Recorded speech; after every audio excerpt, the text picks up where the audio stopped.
Bismillahirrahmanirrahim. Assalamualaikum warahmatullahi wabarakatuh. Innal hamdalillah nahmaduhu wa nasta'inuhu wa nastaghfiruh wa na'udzu billahi min shururi anfusina wa sayyiati a'malina. Man yahdihillahu fala mudilla lahu wa man yudlil fala hadiya lahu. Asyhadu an la ilaha illallah wahdahu la syarika lahu wa asyhadu anna Muhammadan 'abduhu wa rasuluh sallallahu alaihi wa ala alihi wa sallama tasliman katsira. Amma ba'd. اللهم علمنا ما ينفعنا وانفعنا بما علمتنا وزدنا علما وإيمانا وأصلح لنا شأننا كله ولا تكلنا إلى أنفسنا طرفة عين.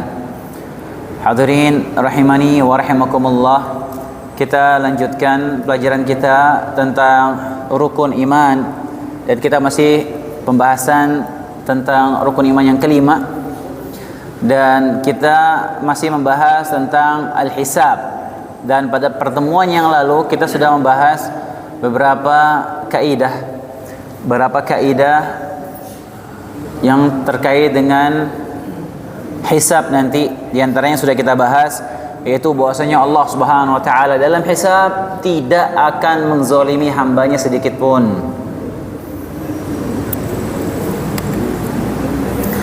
Kemudian juga manusia dalam hisab nanti dia tidak akan menanggung dosa orang lain. Kita jelaskan. Kemudian para hamba juga nanti manusia akan diperintahkan untuk melihat catatan amalnya sendiri. Manusia akan melihat catatan amalnya, buku rapotnya nanti manusia akan melihat masing-masing. Kemudian juga akan dihadirkannya para saksi, siapa aja saksi dihadirkan juga kita sudah sebutkan. Kemudian kita juga menjelaskan tentang bagaimana cara penghitungan pahala dan dosa. Bagaimana cara menghitungnya, pencatatannya dan auditnya nanti yaumil hisab. Dan juga yang terakhir kita sebutkan bahwasanya akan ada sebagian orang yang keburukan-keburukan dosanya akan Allah rubah menjadi kebaikan, yang akan menjadi pemberat timbangan amal solehnya di yaumil hisab nanti. Sampai situ yang kita bahas kemarin. Dan sekarang kita melanjutkan poin yang terkait dengan hisab ini. Pertanyaan yaitu, apakah orang kafir itu akan dihisab juga oleh Allah Subhanahu wa taala atau tidak? Orang kafir dihisab juga atau enggak? Dalam masalah ini, yang pertama, semua ulama sepakat, ijma' ulama, bahwasanya orang kafir itu perbuatan amalan baiknya semua di akhirat nanti akan sirna, tidak bernilai sama sekali. Allah sebutkan dalam surat Al-Furqan, wa qadimna ila ma 'amilu min 'amalin faj'alnahu haba'an manthura. Dan kami datangkan apa yang mereka kerjakan berupa amalan, dan kami jadikan amalan mereka orang-orang kafir itu seperti debu yang berterbangan, tidak ada nilainya. Demikian juga firman Allah Subhanahu wa taala, wa laqad uhiya ilaika wa ila alladziina min qablika la in asyrakta la yahbatanna 'amaluk wa la takunanna minal khasirin. Ini Allah sebutkan secara khusus kepada Nabi sallallahu alaihi wasallam. Telah diwahyukan kepadamu wahai Muhammad, telah diwahyukan kepada nabi-nabi sebelummu, telah diwahyukan kepadamu dan diwahyukan kepada nabi-nabi sebelummu wahai Muhammad, la in asyrakta, kalau seandainya engkau berbuat syirik, la yahbatanna 'amaluk, niscaya semua amalmu akan dihapus oleh Allah, wa la takunanna minal khasirin, dan kamu akan termasuk orang-orang yang merugi. Ini Nabi Muhammad SAW diperingatkan oleh Allah Subhanahu wa taala. Berbuat syirik, semua amal ibadahmu akan dimusnahkan oleh Allah Subhanahu wa taala. Ini Nabi diperingatkan demikian, bagaimana lagi dengan manusia biasa. Dan orang-orang kafir musyrikin, mereka orang-orang yang berbuat syirik, tentunya amalan mereka akan dibinasakan oleh Allah Subhanahu wa taala. Semua ulama sepakat akan hal ini. Akan tapi para ulama berbeda pendapat apakah mereka, ya karena poin tadi, karena amalan mereka semua akan tidak ada gunanya, dimusnahkan oleh Allah Subhanahu wa taala. Dari sini muncul khilaf. Kalau emang amalan mereka nanti dijadikan debu yang berterbangan, lalu buat apa dihisab? Maka terjadilah perbedaan pendapat di kalangan para ulama. Secara umum terbagi menjadi dua, yaitu ada yang berpendapat orang kafir tidak dihisab. Pendapat yang kedua, orang kafir juga akan dihisab oleh Allah Subhanahu wa taala, dan pendapat yang kedua inilah yang insyaallah lebih kuat. Bahwasanya orang kafir juga akan dihisab oleh Allah Subhanahu wa taala berdasarkan beberapa dalil yang menyebutkan bahwasanya orang kafir juga akan dihisab, ditanya oleh Allah Subhanahu wa taala di yaumil hisab nanti. Di antaranya firman Allah Subhanahu wa taala, "Wa yauma yunadihim fayaqulu aina syuraka'i alladziina kuntum taz'umun." Dan ingatlah pada hari ketika Allah bertanya kepada mereka, Allah menyeru kepada mereka orang-orang kafir. Allah menyeru kepada orang kafir, di mana sekutu-sekutuku? Di mana sekutu-sekutuku yang dulu kalian sangka? Ditanya, mana dulu sekutu-sekutuku yang kalian sembah, mana? Artinya apa? Artinya mereka ditanya oleh Allah Subhanahu wa taala. Mereka akan ditanya. Artinya mereka akan dihisab. Demikian juga firman Allah Subhanahu wa taala, "Wa yauma yunadihim fayaqulu madza ajabtumul mursalin." Ini juga yang Allah tanya kepada orang-orang kafir. Ingatlah di hari ketika Allah menyeru kepada orang-orang kafir dengan pertanyaan, apakah jawabanmu terhadap para rasul? Ini jika Allah tanyakan kepada mereka, engkau jawab enggak seruan para rasul yang aku utus? Artinya apa? Mereka akan ditanya oleh Allah Subhanahu wa taala. Artinya mereka dihisab. Demikian juga ayat lain Allah Subhanahu wa taala berfirman, wa amma man khaffat mawazinu fa ummuhu hawiyah. Allah menceritakan dalam ayat ini tentang proses timbangan, ditimbang. Artinya timbangan ini proses menimbang amal ini setelah hisab. Dan konteks ayat ini itu tentang orang-orang kafir. Dan adapun orang-orang yang ringan timbangan kebaikannya, maka tempat kembalinya adalah ke dalam neraka hawiyah. Tentunya maksud ringan timbangan di sini adalah timbangan kebaikan orang-orang kafir. Kenapa? Karena emang sudah dimusnahkan oleh Allah Subhanahu wa taala. Demikian juga wa amma man khaffat mawazinuhu fa ulaika alladziina khasiru anfusahum fin nar. Fa ulaika alladziina khasiru anfusahum fin nar jahannam khalidun. Dan barang siapa yang ringan timbangan amalan kebaikannya, maka mereka itulah orang-orang yang merugikan diri mereka sendiri, mereka kekal di dalam neraka jahanam. Tentu saja konteks seperti ini menunjukkan ini orang kafir kekal di neraka. Tentunya ini berbicara tentang orang-orang kafir, dan disebutkan ringan timbangan amal mereka. Kalau sudah ditimbang itu artinya sudah melewati fase hisab dulu. Ini juga dalil yang menunjukkan bahwasanya orang kafir juga akan dihisab oleh Allah Subhanahu wa taala. Baik. Mungkin muncul pertanyaan, apa hikmahnya orang kafir dihisab oleh Allah Subhanahu wa taala? Para ulama menyebutkan setidaknya ada dua hikmahnya orang kafir dihisab oleh Allah Subhanahu wa taala di yaumil hisab nanti. Pertama adalah untuk menegakkan hujjah kepada mereka. Jadi Allah Subhanahu wa taala tidak serta-merta langsung mengazab mereka begitu sajalah, tapi Allah tegakkan hujjah dulu kepada mereka. Ini menunjukkan menunjukkan keadilan Allah Subhanahu wa taala, tidak langsung mengazab mereka, tapi mereka ditegakkan hujjah dulu supaya mereka tahu dan mereka sadar apa kesalahan yang mereka lakukan ketika di dunia. Jadi untuk menegakkan hujjah, jadi mereka sadar kesalahan mereka ketika di dunia. Itu yang pertama, hikmah disebutkan oleh para ulama. Kemudian yang kedua, di antara hikmahnya yaitu untuk menghinakan mereka. Dihinakan oleh Allah Subhanahu wa taala. Seperti yang Allah sebutkan dalam firman-Nya dalam surat Al-An'am, "Walau tara idh wuqifu 'ala rabbihim qala alaysa hadha bil haqq." Dan seandainya engkau Muhammad melihat mereka ketika dihadapkan kepada Allah dan ditanyakan kepada mereka orang-orang kafir, "Alaysa hadha bil haqq?" Bukankah hari kebangkitan ini benar? Dihadapkan, ditanya seperti itu. "Alaysa hadha bil haqq?" Bukankah dulu kalian mengingkari hari kebangkitan? Bukankah hari kebangkitan itu nyata benar sekarang? Kemudian kata mereka, qalu bala wa rabbina. Mereka berjawab, tentu saja wahai Rabb kami. Qala fadhuqul 'adzaba bima kuntum takfurun, dan rasakanlah azab ini atas kekafiran kalian, atas kalian mengingkarinya, rasakanlah azabnya. Artinya dia ditanya dan dihinakan. Bukankah ini nyata? Iya benar. Rasakanlah azab ini karena kalian kufur, tidak mengimaninya. Ini menunjukkan mereka dihinakan oleh Allah Subhanahu wa taala. Dan ini hikmah yang para ulama sebutkan. Kemudian juga diantaranya hikmah yang berikutnya,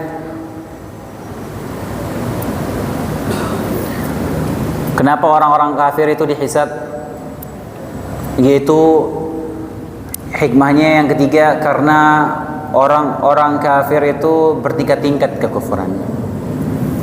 Jadi orang-orang kafir itu juga bertingkat-tingkat, tidak sama tingkatan azabnya, tingkatan level nerakanya nggak sama.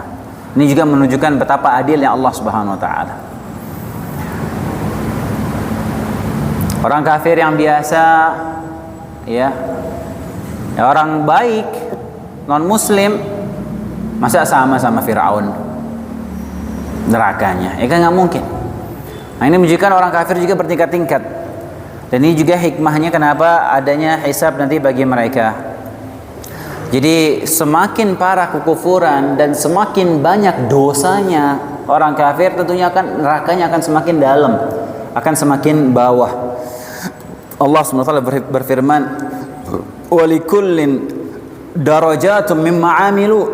Dan masing-masing orang ada tingkatannya sesuai dengan apa yang mereka kerjakan. Wa ma rabbuka bighafilin amma ya'malun, dan sekali-kali Allah tidak lalai atas apa yang telah mereka kerjakan. Kemudian juga ini juga menunjukkan dari tingkatan orang-orang kafir. Demikian juga firman Allah Subhanahu wa taala, "Innal munafiqin fid darkil asfali minan nar." Sungguhnya orang-orang munafik itu tempatnya di keraknya neraka paling bawah. Yang paling bawah nerakanya ya orang-orang munafik. Kenapa? Karena mereka musuh dalam selimut. Kalau orang kafir, yang orang kafir jelas kekafirannya, orang kaum muslimin bisa waspada. Bisa tahu ya ini dia jelas orang kafir. Tapi orang munafik, kafir nyamar jadi orang Islam, menggerogoti orang Islam dari dalam. Musuh dalam selimut. Berapa kali kaum muslimin kena ulah kelakuan mereka ketika di Madinah dulu. Betapa sering mereka merongrong, mengganggu Nabi SAW dan para sahabatnya. Orang munafik ini musuh dalam selimut. Makanya layak mereka itu posisinya di keraknya neraka, wal'iyadu billah. Paling bawah, dia paling dalam. Demikian juga diantara dalil yang menunjukkan bahwasanya adab orang-orang kafir itu nerakanya bertingkat-tingkat, itu hadis tentang Abu Talib, paman Nabi SAW, yang mana dia adalah orang penghuni neraka yang paling ringan adabnya. Gak ada yang lebih ringan dari Abu Talib adabnya. Kenapa? Karena Abu Talib luar biasa ya ikhwan. Abu Talib luar biasa. Dari kita semua yang ada di masjid ini gak ada apa-apanya jasanya bagi Islam dan kaum muslimin dibandingkan Abu Talib. Antum bayangkan Abu Talib ini, dia yang ngasuh ngerawat Nabi dari umur 8 tahun sampai dewasa, sampai menikah. Setelah menikah dia bela Nabi mati-matian, pasang badan bela Nabi dari gangguan orang musyrikin, dibela mati-matian. Nabi kita dijaga sama Abu Talib.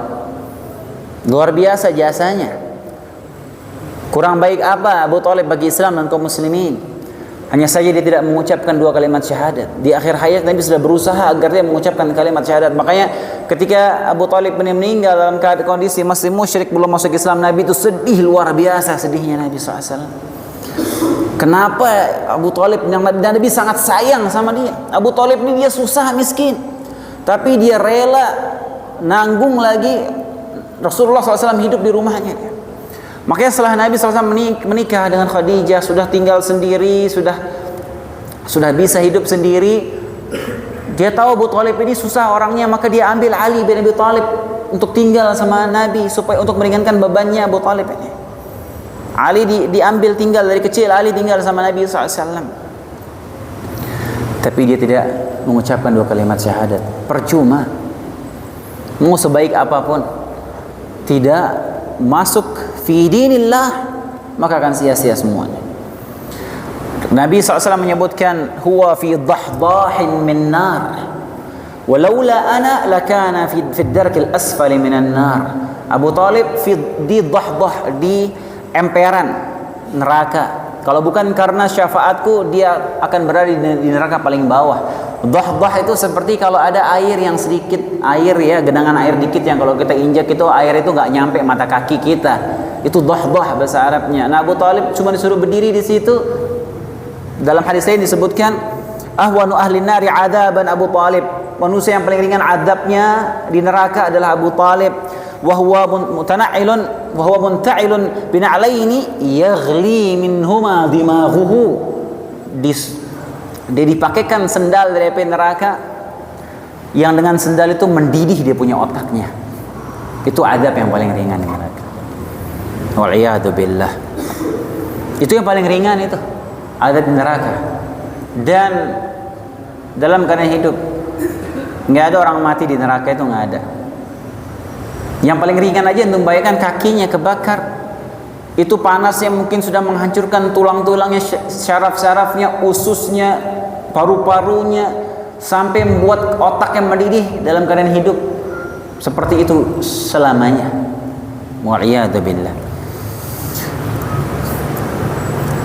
Kemudian ada poin penting sekali di sini, hadirin azinallahu wa iyyakum. Ini penting sekali untuk faedah buat kita. Mungkin sebagian dari kita tidak mengetahuinya poin ini. Ini penting sekali untuk kita catat.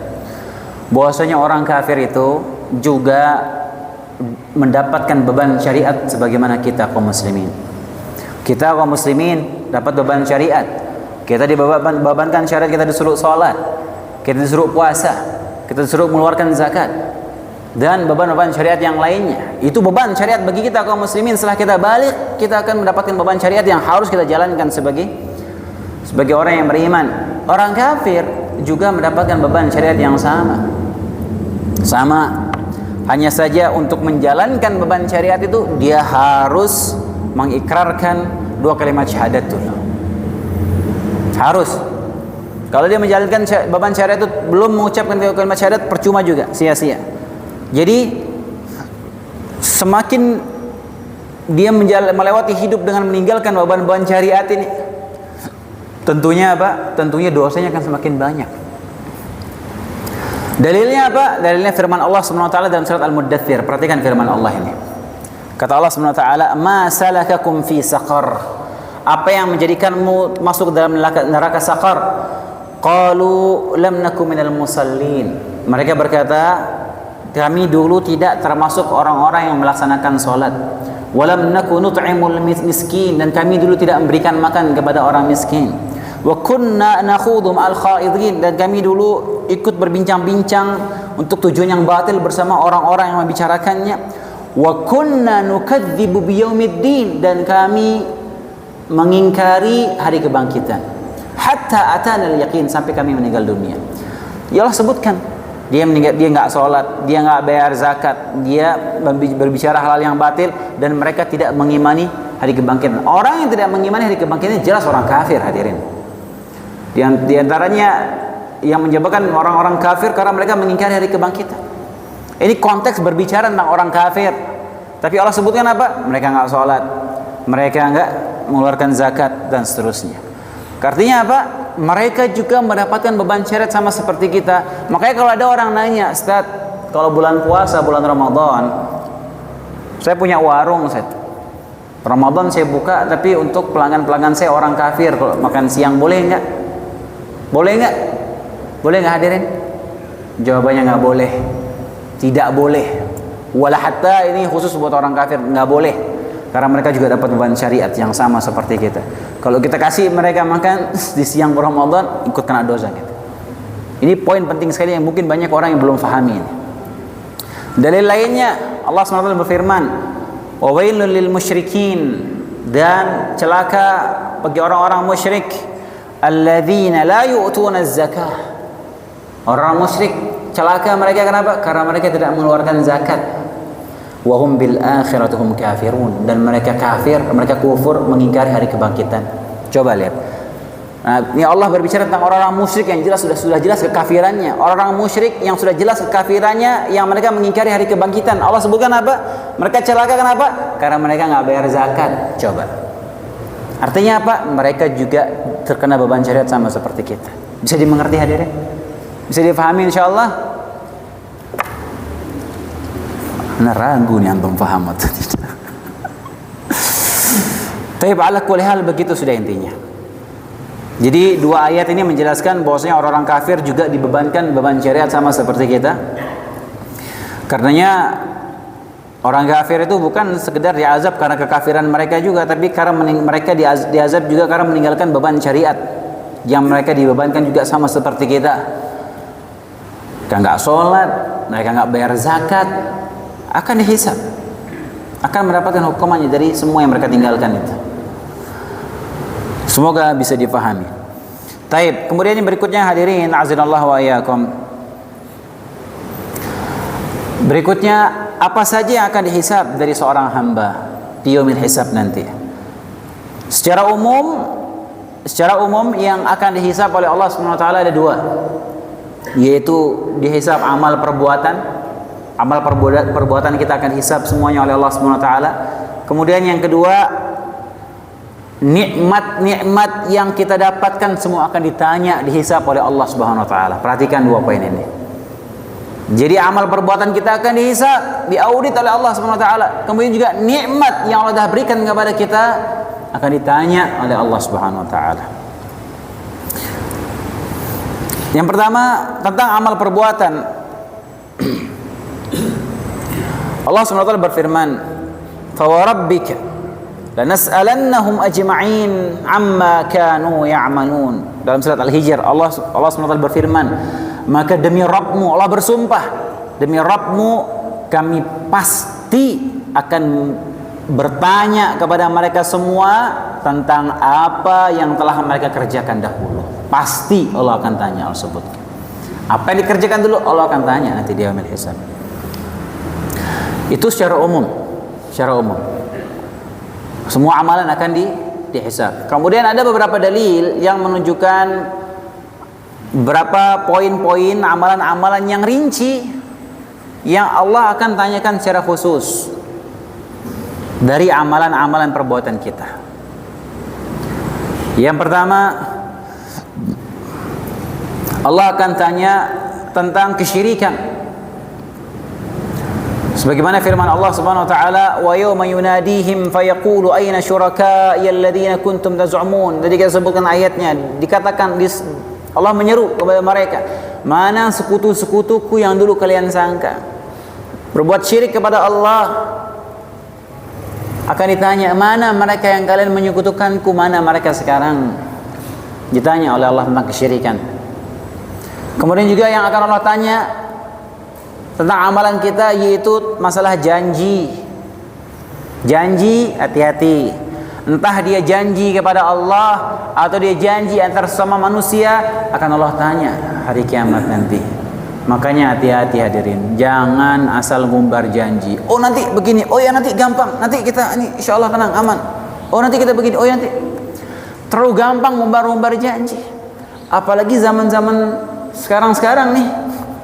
Beberapa bulan ke depan ini bakal banyak janji-janji yang diumbar, janji-janji manis.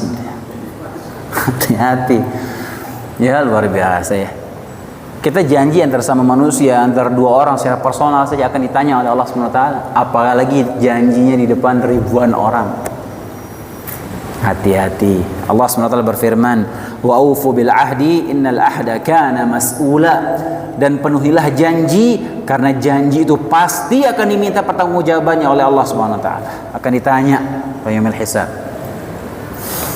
Demikian juga firman Allah Subhanahu wa taala, "Wa laqad kanu 'ahadullah min qablu la yuwalluna al-adbar wa kana 'ahdullahi mas'ula." Dan sungguh mereka sebelum itu telah berjanji kepada Allah tidak akan berbalik mundur, dan perjanjian dengan Allah akan diminta pertanggungjawabannya, akan ditanya oleh Allah Subhanahu wa taala. Makanya ketika kita berjanji sama orang lain itu baik ini ditepati. Hati-hati ketika berbuat janji sama orang, hati-hati. Kemudian juga yang akan ditanya oleh Allah Subhanahu wa taala itu tentang penglihatan, pendengaran dan amalan hati. Allah Subhanahu wa taala berfirman, "Wala taqfu ma laysa laka bihi ilm." Jangan kamu mengikuti sesuatu yang kamu tidak ada ilmu tentangnya. Jangan kamu mengikuti sesuatu yang kamu tidak ketahui. Innas sam'a wal basara wal fuada kullu ulaika kana anhu mas'ula. Sungguhnya pendengaran, penglihatan dan hati nurani kalian akan ditanya, diminta pertanggungjawabannya oleh Allah Subhanahu wa taala nanti. Subhanallah. Dan ini berat ada. Penglihatan kita, pendengaran kita akan diminta pertanggungjawabannya oleh Allah Subhanahu wa taala. Demikian juga kalau kita berbicara tentang amalan hati yang akan ditanya oleh Allah Subhanahu wa taala, ini cakupannya luas. Ketika berbicara tentang hati, riya, suuzon, ya, hasad, buruk sangka sama orang, tawakal kita bagaimana, keikhlasan kita bagaimana, ini semua kaitannya dengan hati manusia. Akan ditanya oleh Allah Subhanahu wa taala. Makanya Allah buka ini, jangan kamu mengikuti apa yang kamu tidak ketahui.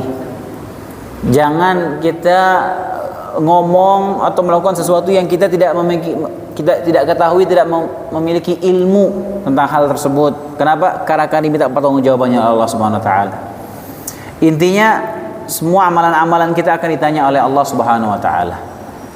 Dalil-dalil yang tadi kita sebutkan itu hanya beberapa bentuk rincian yang Allah sebutkan dalam Al-Qur'an. Tapi secara umum semua amalan kita pasti akan ditanya oleh Allah Subhanahu wa taala. Pasti akan dihisab semuanya. Semuanya. Entah apa yang kita lihat, apa yang kita tulis, apa yang kita ucapkan, apalagi semua. Nggak mungkin ada yang lolos dari hisab. Itu yang pertama, yang akan dihisab yaitu amal perbuatan kita. Kemudian yang kedua, hadirin rahimani wa rahimakumullah, yang akan ditanya di yaumil hisab nanti, yaitu tentang nikmat yang Allah berikan kepada kita. Dalilnya, insya Allah semua yang di masjid ini sudah hafal dalilnya. Apa dalil yang coba sebutkan? Dalil bahwasanya nikmat akan Allah tanya pada hari kiamat nanti. Coba semua antum hafal ayatnya. Apa dalilnya coba? Coba sebutkan. Ayo jawab. Ayo coba. Tahu semuanya, antum tahu ayatnya. Apa kira-kira? Marwan. Apa? Ini bisa jawab? Firman Allah Subhanahu wa taala, "Tsumma latus'alunna yawma idzin 'anil na'im." Tsumma latus'alunna yawma idzin 'anil na'im. Dan kemudian kalian benar-benar pada hari itu pasti akan ditanya oleh Allah Subhanahu wa taala tentang nikmat-nikmat yang Allah berikan kepada kita. Subhanallah, ini berat hadirin. Betapa banyak nikmat Allah yang Allah berikan kepada kita. Dan nikmat itu akan ditanya oleh Allah Subhanahu wa taala. Akan ditanya. Ketika itu para sahabat bertanya kepada Rasulullah SAW, "Wahai Rasulullah, kami cuma makan kurma sama air, wahai Rasulullah. Apakah itu akan dihisab oleh Allah Subhanahu wa taala?" "Oh iya. Kurma dan air yang kalian minum akan dihisab oleh Allah Subhanahu wa taala yaumul qiyamah." Kalau kita soda gembira, ya, es teler, nasi goreng, macam-macam semua kita makan. Nikmat dari Allah. Sahabat bilang, "Air sama kurma ya Rasulullah kita makan. Apa itu akan ditanya oleh Allah?" Ditanya. Kalau kita sudah belum McD-nya. Itu nikmat. Ya, artinya kita memanfaatkan nikmat Allah Subhanahu wa taala dengan sebaik-baiknya dan kita mensyukuri nikmat itu, insya Allah kita selamat. Insya Allah kita selamat. Secara umum semua nikmat akan ditanya. Kemudian Allah menyebutkan kemudian dalam hadis Rasulullah SAW menyebutkan ada beberapa rincian nikmat yang akan Allah Subhanahu wa taala tanya pada hari kiamat. Dalam sebuah hadis yang cukup masyhur, hadisnya Rasulullah SAW bersabda, "La tazulu qadama 'abdin yawm al-qiyamah hatta yus'alu an khamsin." Dalam riwayat lain, hatta yus'alu an arba'in. Tidak akan bergeser kaki seorang hamba pada hari kiamat kecuali setelah mereka ditanya oleh Allah tentang 5 perkara. Dalam ayat lain, riwayat lain 4 perkara, tapi ini intinya 5 pertanyaan. Cuman riwayat lain menyebutkan menggabungkan 2 pertanyaan jadi 1. Tidak akan bergeser kecuali Allah akan tanya kepada mereka 4 perkara. Ini pasti akan ditanya oleh Allah Subhanahu wa taala, enggak mungkin enggak. Semua. An umrihi fima afnah. Ditanya oleh Allah tentang umurnya, untuk apa umurnya dihabiskan. Wa an syababihi fima ablah, akan ditanya oleh Allah Subhanahu wa taala masa mudanya dihabiskan untuk apa. Wa malihi, kemudian Allah akan tanya tentang hartanya. Tentang harta ini Allah tanya 2. Min aina iktasabahu wa fima anfaqahu, dari mana dia dapat itu hartanya dan kemana harta itu disalurkan. Pasti akan ditanya oleh Allah Subhanahu wa taala. Wa madza amila fima alim, kemudian yang terakhir, yang kelima, apa yang dia amalkan dari ilmu yang sudah diketahui. Ini akan ditanya oleh Allah Subhanahu wa taala. Nikmat dan keempat dan kelima poin tadi kita sebutkan ini semuanya nikmat dari Allah Subhanahu wa taala yang akan Allah minta pertanggungjawabannya. Nikmat waktu yang pertama. Allah bertanya tentang umurnya dihabiskan untuk apa? Ini menunjukkan nikmat waktu. Umur yang Allah berikan kepada kita, itulah nikmat berupa waktu. Waktu kita hidup di muka bumi ini, itu nikmat dari Allah SWT.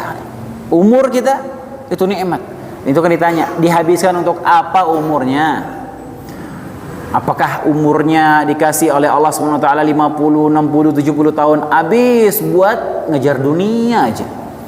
Ada orang subhanallah umurnya 80 tahun sibuk bisnis. Ya Allah, udah 80 tahun mungkin kalau bahasa kasarnya sih sudah bau tanah kalau orang bilang. Tapi urusan kerjaan bisnis luar biasa, nggak berhenti. Pagi bangun, telepon sana sini, lupa ibadah. Subhanallah. Kan ditanya oleh Allah Subhanahu wa taala.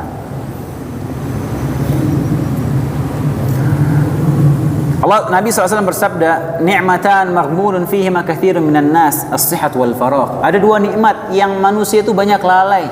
Itu nikmat apa? Nikmat kesehatan dan nikmat waktu luang. Ini menunjukkan bahwasanya waktu itu adalah nikmat. Kemudian juga yang kedua, Nabi SAW menyebutkan wan syababihi fima ablah, masa mudanya dihabiskan untuk apa? Ini metode penyebutan khusus setelah umum. Pertama umur. Dalam umur itu masuk masa muda di situ, tapi Nabi SAW khususkan lagi dari umur itu. Nabi khususkan lagi masa mudanya dihabiskan buat apa. Ini akan ditanya secara spesifik, waktu muda kalian ngapain, habiskan buat apa. Makanya diantara orang-orang yang beruntung insya Allah di akhirat nanti, anak muda yang dia sibuk beribadah kepada Allah Subhanahu wa taala. Anak muda yang dia menghabiskan waktunya untuk mendekatkan diri kepada Allah Subhanahu wa taala. Ini orang hebat. Ini seperti ini. Dan ini akan ditanya. Kemudian ilmu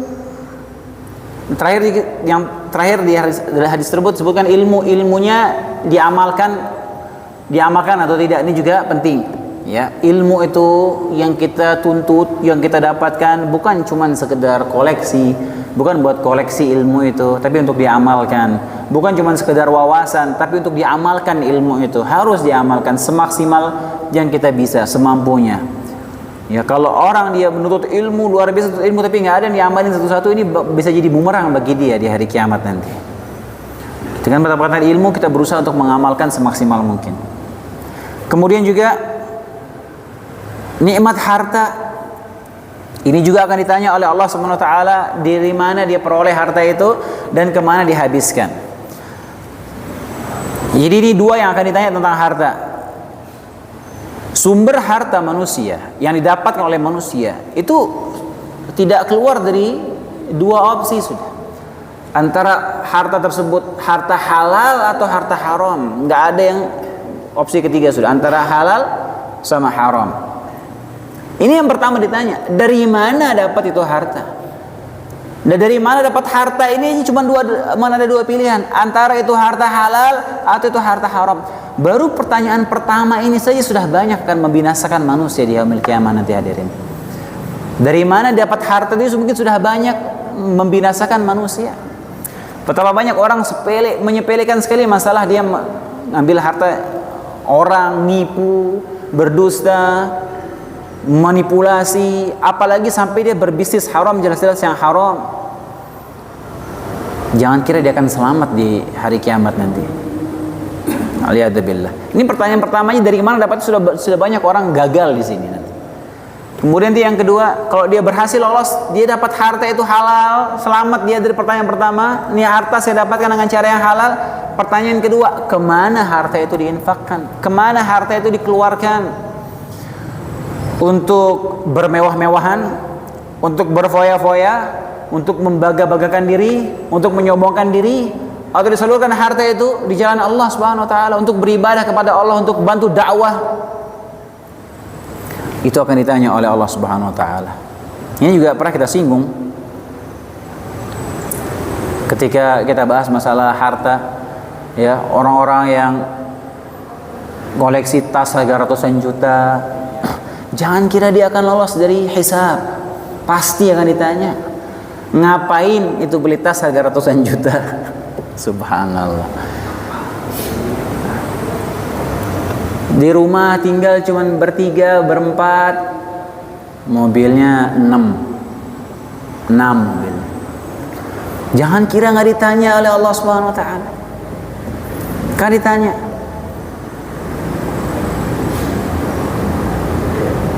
Subhanallah ya. Waliyadzubillah.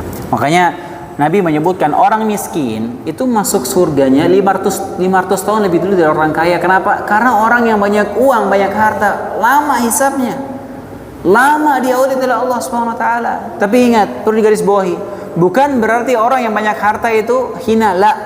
Bisa jadi orang yang banyak harta dia akan mendapatkan kedudukan mulia, surga yang lebih tinggi dari orang miskin. Kenapa? Karena dia memanfaatkan hartanya dengan cara yang baik. Bisa jadi dia masuk surganya belakangan, tapi nanti setelah masuk surga, surganya bisa jauh lebih tinggi daripada orang miskin. Bisa jadi. Kenapa? Karena dia memanfaatkan hartanya di jalan Allah Subhanahu wa taala. Hanya saja apa? Hisabnya lama. Makanya kenapa Nabi menyebutkan orang miskin itu 500 tahun lebih dulu masuk surga daripada orang kaya? Karena orang kaya dihisab lama. Semakin banyak hartanya, semakin banyak dia ditanya oleh Allah Subhanahu wa taala nanti. Diaudit. Dihisab. Taib, sudah Isya 2 menit lagi. Taib hadirin rahimani wa rahimakumullah. Ada satu pembahasan yang mau kita bahas ini, tapi sayangnya waktu tidak cukup ya, terkait dengan metode hisab, cara manusia dihisab oleh Allah Subhanahu wa taala. Nanti ada dua cara, itu metode al-ardu sama al-munaqasyah. Al-ardu itu artinya pemaparan secara umum.